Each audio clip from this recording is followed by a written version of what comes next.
एक समय की बात है, एक अमीर व्यापारी की 3 बेटियां थीं। उनमें सबसे छोटी और सबसे सुंदर थी, जिसे ब्यूटी कहा जाता था।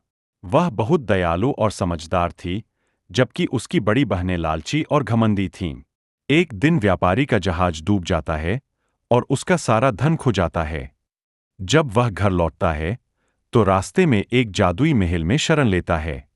महल में उसे खाने पीने की हर चीज मिलती है, लेकिन जब वह एक सुंदर गुलाब तोड़ता है, तो अचानक एक डरावना दैत्य बीस्ट प्रकट होता है।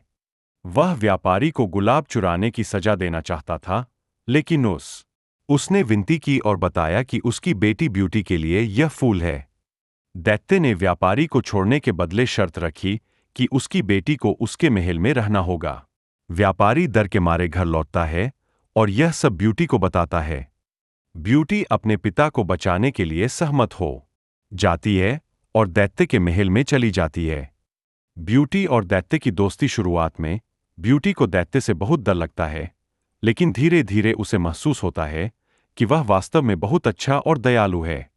दैत्य उसे बहुत सम्मान देता है और उसकी खुशी के लिए हर संभव प्रयास करता है। हर रात दैत्य ब्यूटी को शादी के लिए प्रस्ताव देता है, लेकिन वह हमेशा इनकार कर देती है, क्योंकि वह उसे सिर्फ एक दोस्त के रूप में देखती थी। एक दिन ब्यूटी को अपने बीमार पिता की याद आती है और वह महल छोड़कर घर लौट जाती है।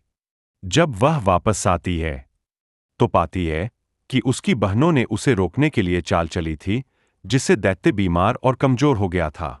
सच्चा प्यार और जादू ब्यूटी तुरंत महल लौटती है और देखती है कि दैत्य लगभग मरने वाला है।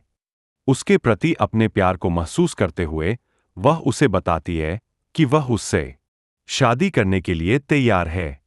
जैसे ही ब्यूटी अपने सच्चे प्रेम का इजहार करती है, दैत्य एक सुंदर राजकुमार में बदल जाता है।